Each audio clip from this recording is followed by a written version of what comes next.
Olá, leitores do carro, estamos no jet aqui do Volkswagen Virtus Highline, é a versão topo de linha com a motorização 1.0 TSI, no caso custa R$ 133.990. A gente vai mostrar para vocês os principais destaques, agora considerando que ele também já teve a renovação do visual e também de alguns equipamentos na parte de dentro, tem aí menos de um ano, então isso vem reforçando bastante a sua presença de mercado no Brasil. Bora conferir? Começando aqui pela dianteira, e a gente vai falar agora do visual, a gente nota que a restilização, na minha opinião, fez muito bem ao carro, porque ainda que eles não tenham abandonado essa proposta mais sóbria do visual, eles conseguem agora entregar um pouco mais de personalidade, eu diria, porque ele tem agora os faróis de LED com essas linhas mais afiladas para assinatura nas extremidades aqui, nas laterais. A gente tem mais visível aqui, tanto a parte dos cromos que vem nessa grade, nas extremidades aqui, quanto a parte do Black Piano aqui na parte do meio. A gente tem agora também um logo da Volkswagen maior e sem nenhum tipo de relevo, ele está mais moderno, né, aqui na parte da frente. E o para-choque ele também traz uma robustez um pouco adicional, né, em relação à antiga geração, junto ali com esses mesmos detalhes na parte aqui de baixo, né, com o cromado e os Black Pianos. Então acho que tudo isso ajuda a também preservar um pouco daquilo que eles também conseguem trazer de esportividade, que eles sempre trouxeram ali com principalmente a parte da linha GTI, GLI, nas gerações passadas do GTI falando, né, e do GLI atualmente. Na parte do capô a gente nota que ele tem essas linhas também, dá um pouco de sensação de velocidade.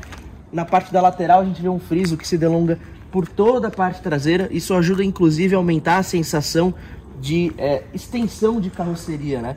Então o carro ele tem a sensação de ser mais esguio, maior, mais comprido, né? A gente vê aqui o logo Highline presente na lateral, repetidores de seta aqui na parte do espelho retrovisor e mais linhas aqui na parte de baixo para demarcar a parte da soleira lateral. E o interessante é que as rodas também, eles, apesar de serem linhas um pouco mais retas, eles também têm um pouquinho de curvatura na parte desses raios secundários aqui. Eles fazem um formato um pouco mais cortado, né? E junta com essas cores diferenciadas aqui de Black Piano para a parte dos centros. Então isso ajuda também a dar um destaque um pouco maior para a parte da roda. Então acho que tudo casou muito bem depois do facelift. Então a gente tem lanternas totalmente revestidas aqui com molduras de Black Piano, assinatura de LED aqui presente, mais afiletada também na parte do meio, e aqui algumas linhas cromadas também para dar um pouco de contraste. E também na nova geração a gente vê que o logo Virtus veio parar aqui no centro da tampa traseira e ele agora ocupa uma largura um pouco maior também. E aqui na parte de baixo a gente também vê, tal como ali no para-choque dianteiro, que a gente tem moldura de Black Piano, um friso cromado aqui que também faz esse desenho aqui para esses olhos de gato ali, que de certa forma até imitam um pouco saídas de escapamento, só que vale destacar que as saídas de escapamento propriamente, elas estão presentes ali, escondidas na parte de baixo, ele não tem ponteiras, né? É a própria saída normal.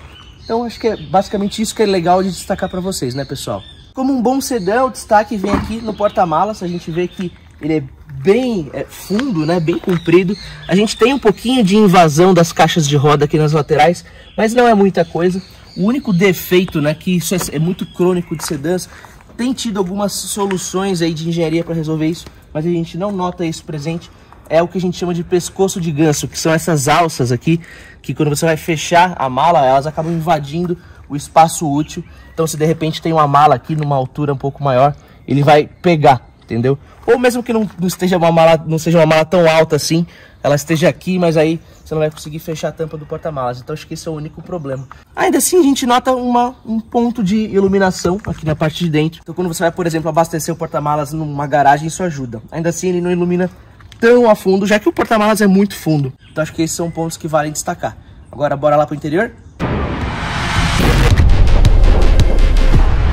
E agora chegamos ao interior do Volkswagen Virtus Highline, a gente vai mostrar aqui os destaques para vocês.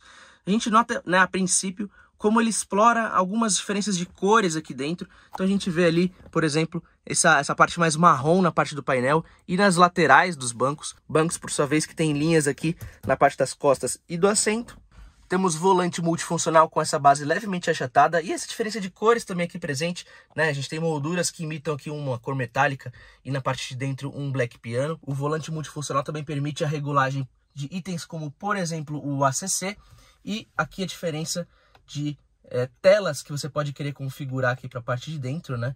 Então você pode, por exemplo, Se eu quiser aqui ir na parte de, vamos ver, de dados de condução, eu clico aqui, eu posso explorar ali, senão eu posso também querer deixar um visual mais minimalista, né? Então vai ao gosto do freguês aqui. Eu gosto mais de mostrar aqui a tela, de fato, onde você tem as informações de forma mais visível e tem essa diferença de cores também, azul, vermelho. Acho que dá um toque mais de personalidade no interior. Então, como vocês puderam ver, é um painel digital multifuncional. Também pode reproduzir algumas informações da multimídia, que por sua vez tem uma intuitividade boa, né? Na hora de mexer você só tem que se atentar que muitas das coisas que você faz nela estão presentes nas partes laterais, então aqui a gente nota atalhos para acessar as funcionalidades, senão a gente tem algumas guias aqui também que ajudam nessa parte de encontrar as funções ideais aí que você quer realmente ajustar. Na parte de baixo vemos o comando do ar-condicionado, também é uma moldura em Black Piano, carregador de indução logo abaixo, botão Start-Stop, a gente tem as indicações aqui nessa superfície de Black Piano sobre os engates das marchas. E agora a gente vai falar um pouco do espaço traseiro para vocês. Eu regulo esse banco para mim, né? Eu meço 1,72, esse também está regulado de uma forma meio parecida.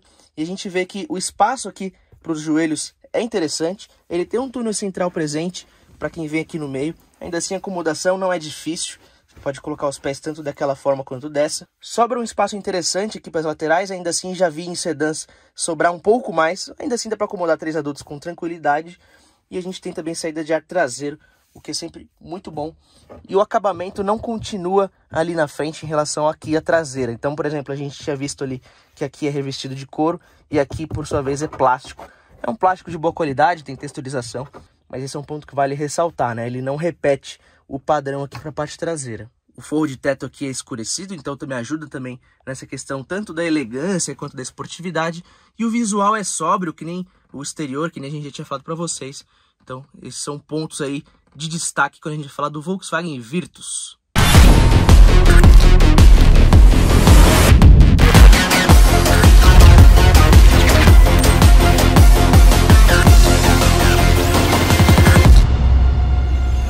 E agora, ao volante do Virtus, a gente nota que ele tem uma ergonomia, né, muito boa, que a gente já tinha adiantado na parte do interior. E ele, por ser um sedã, a gente nota que ele consegue distribuir bastante né, o equilíbrio, o conforto por toda a carroceria. Então, mesmo aqui no banco do motorista, a gente sente que ele tende a filtrar mais, né, as irregularidades do solo em relação ao Polo, que é um hatch. E além disso, ele não deixa também de lado a firmeza da suspensão. Isso é sempre muito característico da Volkswagen quando a gente vai falar da parte de estabilidade, da parte de rigidez. E a parte do desempenho também agrada, né? Tem um motor 1.0 turbo que foi evoluindo desde o seu surgimento e agora ele tem uma calibração que consegue otimizar ao máximo o desempenho e a economia. De todo modo, é sempre ainda muito bom você tomar cuidado com o combustível, com a qualidade do combustível que você vai utilizar, porque esses bicos de injeção direta ainda tendem a apresentar, ao longo do tempo, usando combustível ruim, um pouco de carbonização no cilindro. Os bicos injetores podem acabar entupindo, né, sujando um pouco, e você tem que fazer a limpeza deles. A gente até consultou para um 2.0 TSI, no caso era um Jetta, faz pouco tempo, um orçamento sobre isso, deu um pouco mais de R$1.000 só para limpeza dos bicos. Então eles tendem a ter essa delicadeza, mas isso é porque ele trabalha com muita pressão para poder entregar toda essa eficiência, né?